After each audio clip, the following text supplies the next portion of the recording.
Olá pessoal, tudo bem com vocês? Vamos continuar a nossa aula de história. Primeiramente eu quero dizer que estou aqui me cuidando, seguindo as orientações do Ministério da Saúde, seguindo as orientações do meu município e seguindo as orientações que eu deixo para mim mesmo aqui em casa, porque só vive eu e meu gato Xodó. Então vamos lá, nós estamos, como vocês sabem, no capítulo 4 da nossa apostila de história. O capítulo 4 hoje nos leva à página 200. Então, ao final desse vídeo, eu quero que você entenda, quais são os grupos que foram excluídos durante o processo da Primeira República. Nós já sabemos, lá na página 200 vai vir os excluídos da República. Nós vamos ver que o regime republicano significou o acesso direto ao poder para os oligarcas, então aquelas famílias donas de propriedades de terra, aquelas famílias consideradas ricas, elas tiveram o que então, Elas tiveram mais acesso ao poder.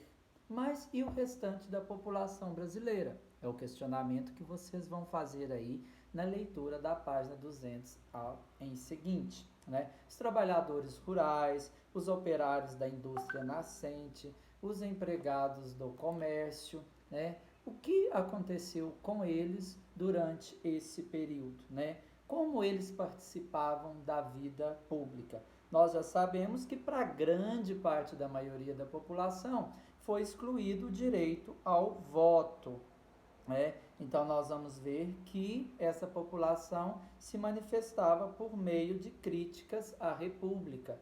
Elas usavam a imprensa, protesto, rebeliões e greves. Então nós temos, recapitulando, uma sociedade de classes, onde nós vamos ver aqueles que têm acesso ao poder e os que não têm, Muitos grupos políticos, vocês vão estudar aí, vão ver que eles enfrentavam grandes restrições, repressão. A maior parte das reivindicações que eles tinham eram tratadas com força policial, Mas apesar disso, aquela classe que não fazia parte das famílias oligárquicas continuaram a fazer revoluções e a cobrar um lugar também, uma participação mais afetiva, e efetiva, sobretudo, nos grupos políticos, A República não melhorou a vida de milhares de camponeses, Nós já sabemos disso. Esses camponeses se encontram, a maioria deles, na região Nordeste. As plantações de café no Sudeste, a exploração da borracha na Amazônia era destino frequente dos migrantes, Eles que estavam assim sem emprego na região, então se destinavam a essas regiões. Nós vamos ver que a população miserável dessa época era uma população sempre explorada e ela encontrava nesse período um alento, uma esperança naqueles que são chamados de líderes messiânicos. Eram aquelas pessoas que traziam uma mensagem religiosa, uma mensagem de esperança e batia de frente com esses grupos poderosos. Esses líderes messiânicos, eles tinham uma dupla ação, Alguns deles se aliavam ao interesse da comunidade e outros também se alinhavam a grupos que eram considerados assim criminosos. Aí passando nós vamos ver, Vocês vão grifar para mim na página 200 e na página 203, essas pessoas que faziam parte. Vamos começar aqui com Canudos, Canudos, Guerra e Massacre. Nós vamos ver que Canudos é um dos principais movimentos messiânicos brasileiros, que ocorreu sobre a pregação, sobre a condução de um pregador religioso chamado Antônio Vicente Mendes Maciel, que nasceu no interior do Ceará, ajudou os pobres, organizava rezas, incentivava os sertanejos a construir igrejas, e ele é conhecido como Antônio Conselheiro. Ele pregava os princípios católicos, usava uma linguagem, vocês vão ver no texto que para pregar esses princípios, ele usava uma linguagem que o sertanejo entendia, ficou conhecido por ser um milagreiro, e passou a atrair fiéis, muitos fiéis ao nordeste do país, E Antônio Conselheiro, então, né, fundou às margens do rio Vaza Barris, né, uma sociedade, uma comunidade chamada de Canudos. Então eu quero assim que vocês grifem assim as características, né, desse povoado de Belo Monte chamado Canudos. Eu quero que vocês assim prestem bastante atenção ao ler a página 202, qual era a relação dos fazendeiros da região com Canudos, né? Era uma relação boa, era uma relação de conflitos. Esses fazendeiros tinham medo de quê, né? Do Antônio Conselheiro com o seu grupo, né?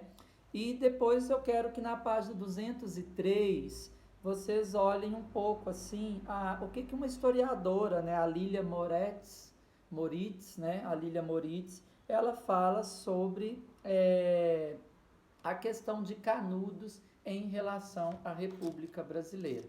Então você pode grifar, você pode anotar esses conceitos no seu caderno de história. Na página 204, você vai ver para mim o contestado, que foi um outro tipo de reivindicação, só que dessa vez, né, aconteceu na região do Paraná e Santa Catarina. Vocês vão ver lá sobre o monge José Maria, né, um líder também messiânico. Então nós vamos sair do Nordeste e vamos para a região Sul, né? Nós vamos ver assim como que era a relação desse grupo, o que eles tinham de comum com relação a Canudos. Então na página 204 você vai continuar grifando, você vai grifar ou também colocar no seu caderno as características desse grupo, né?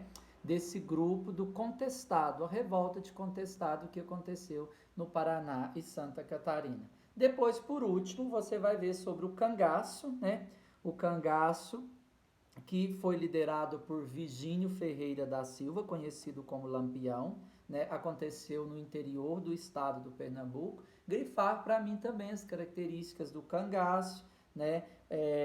Como que era a relação das pessoas que seguiam esse líder messiânico, tinha admiração, tinha medo, né? E como que era a relação desse grupo também com aqueles que coordenavam e que dirigiam o poder dentro da República.